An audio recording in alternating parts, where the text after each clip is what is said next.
Guantanamo's Child is ultimately the story of Omar Khadr, who was a 15-year-old Canadian who was shot and captured in Afghanistan and held for almost half his life in U.S. custody, most of the time spent in Guantanamo Bay.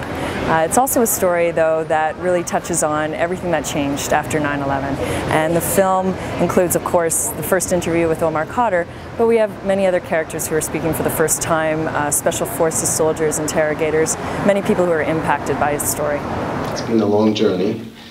The most surprising thing I think I found was the kindness that I've seen in people. I was scared when I was coming from Toronto from people in Alberta being a conservative province, but when I came here I saw the welcome was so warm. I think that is one of the biggest surprises I found, people being super kind and welcoming. Right. Well, what we found when we started filming was that so many of the characters changed for good or for bad once they met Omar Khadr and were involved in his case. So we have one interrogator who's fascinating, who suffers today because he was sent as a 22-year-old to Bagram.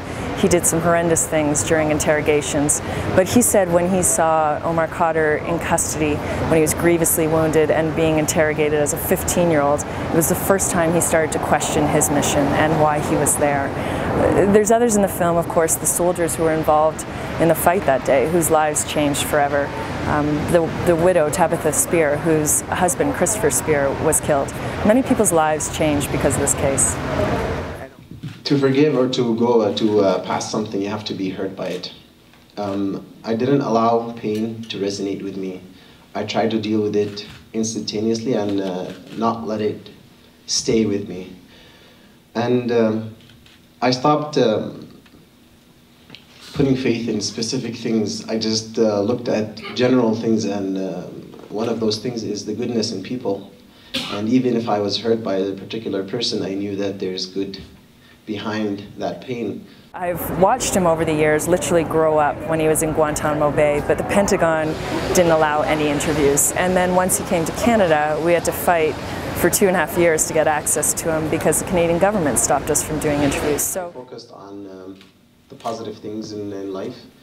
You can get lost in the darkness, but the smallest flicker is what you should notice in these dark times. So I could see a lot of small good things, and I think those were the things that I tried to focus on. Debate. I mean, you don't have to support him, and our film isn't intended as an activist film to make you see Omar Khadr as a victim. It's to put the facts out there and let you judge for yourself, but to have an intelligent debate about the case and not be guided simply by fear and rhetoric.